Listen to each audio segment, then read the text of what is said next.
The Witcher 2 is one of last year's most impressive RPGs, but a lot of people missed it simply because they didn't have PCs powerful enough to run it. Now, after a year of updates and optimization, the Enhanced Edition brings a substantial cache of new content to the original PC release, and brings that same optimized Witcher experience to the 360. Does this born and bred slayer of supernatural beasts emerge victorious once again?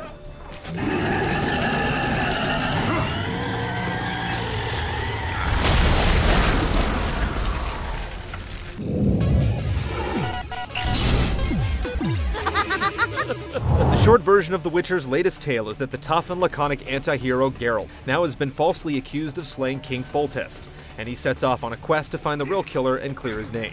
The surrounding events here are far more complex, filled with political maneuvering, sticky moral quandaries, and encounters with monsters of many kinds. You'll sometimes wonder just who to trust, and other times suddenly find yourself with unexpected allies. If I find your woman's murderers, will you put aside the booze? You no find none. We'll see. The complicated backgrounds and strong personalities of these characters are wonderfully suited to the dramatic. If you can't appreciate someone like Zoltan Chevet, something's probably wrong with you. Just do your part, and Kedweni heads will fly like fattened horseflies. Threads of a larger story continue from the first game and point to the next as Geralt tries to reconcile his forgotten past. If you missed the first game, being dropped in mid-stream can be disorienting, but the thoughtful and witty writing will keep you interested, unafraid to lighten the game's often gravelly serious tone with a well-timed joke. One of the 20 legendary rings of power would be best. One to bring them all and in the darkness bind them. Right. And then I'll have to run barefooted to the top of a volcano. Unlike most games that feature moral choices, The Witcher 2 isn't about choosing to be good or evil. It's about discerning complex motivations and making tough judgment calls. While your job description casts you as a monster killer, you may actually find yourself befriending a troll.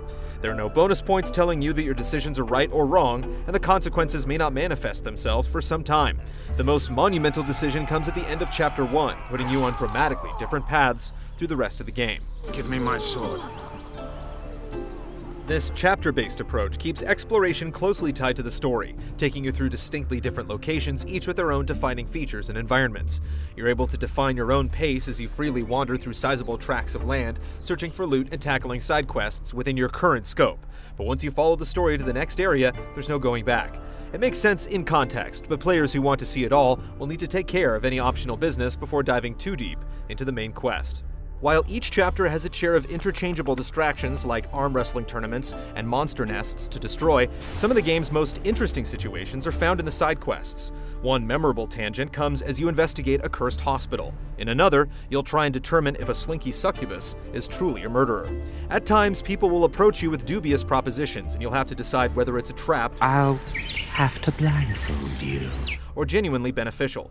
Where many games are filled with busy work to get loot, most of the quests in The Witcher 2 feel significant and rewarding in themselves, rather than simply being a means to an end. I'm not mad enough to mess with you. Depending on how exhausted you are, The Witcher 2 lasts around 30 to 50 hours. The branching nature of the story inherently encourages a second try, and players can test their skills in dark mode or the surprisingly fun arena, where you progress through stronger and stronger sets of enemies. The new material in the last third of the game is a natural fit, reuniting you with characters you may have forgotten and revealing bits of Geralt's past, while providing a strong mix of challenging combat and stimulating riddles. Unfortunately, if you're upgrading an existing PC installation, you can't use your old saves to access the new quests.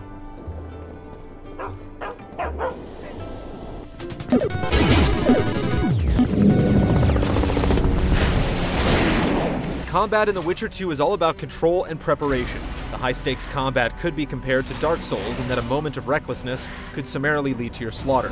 You'll be dealing with some truly treacherous foes, and certain lessons might be learned the hard way. Mastering the rhythm of your abilities and timing your attacks is essential, and a tutorial added since the original PC release lets you dip your toes in for a smoother start. Blades serve as your primary weapons, but you'll find a wide range of tools at your disposal. Magic isn't overly flashy, but spells serve practical and invaluable purposes like shielding your character, knocking opponents back, or turning an enemy against his fellows. You can lay down traps or toss bombs with various effects, or you can simply keep your distance with throwing knives. Your basic effectiveness can be improved by drinking potions and applying oils to your blade. The toughest battles push you to combine all these tools, putting an involving emphasis on strategic planning. three main branches of combat are represented on the skill tree when you level up, letting you emphasize swords, magic, or alchemy, although it's important to invest in a few crucial skills along each path. Early on, Geralt's movements can feel a bit stiff, but pumping some points into the swordsmanship path grants you the ability to dodge and strike with more agility, and fight more effectively against groups. The controls are much more responsive than when Witcher 2 was first released, and the Xbox 360 version is further refined with better button mapping and quick menu access when compared to using a controller on the PC. It feels perfectly natural, letting you swap out spells and tools with ease.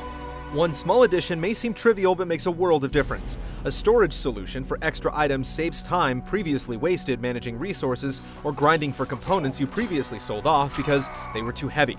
Plus, it lets you hang on to multiple sets of armor if you ever want to go for fashion over function. One frustration is traded for another though, as autosaves are now so infrequent that they're unreliable, so the onus is on you to save often in dangerous territory. We also encountered a rare but disappointing glitch that completely immobilized a tough enemy, removing the challenge from what could have been a harrowing battle.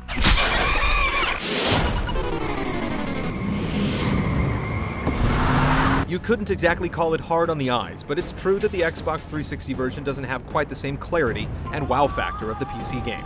Textures, lighting models, and physics-based animations are less detailed, and there are more doors dividing one area of a town from the next. Nonetheless, in the absence of a direct comparison, the craftsmanship of The Witcher 2's distinct, beautiful locales is impeccable. Each piece of armor is intricately detailed, light shifts naturally throughout the day, and the world feels lively and active. The performance and gameplay holds up quite well, but cinematics can seem a bit rough, as texture streaming struggles to keep up with shifting camera angles. Great ambient sound effects vary based on location and time of day, engrossing you in your surroundings, and the touching score shifts between haunting anthems and rustic medieval melodies. The Enhanced Edition also includes several new cinematics, including a new intro that does a better job setting the stage for your arrival, summary scenes between chapters, and an ending that teases what lies ahead. If you missed The Witcher 2 in 2011, don't miss it in 2012. The Xbox 360 version has some rough edges, but these annoyances aren't significant enough to sully the experience. The Witcher 2 is a beauty to behold, with a rich, involving fiction framing strategic and challenging combat. Most of all, its mature implementation of morality, choice, and consequence is a step forward that more games would be wise to follow. If you're interested in games as an art form, making the acquaintance of Geralt is a wise choice indeed.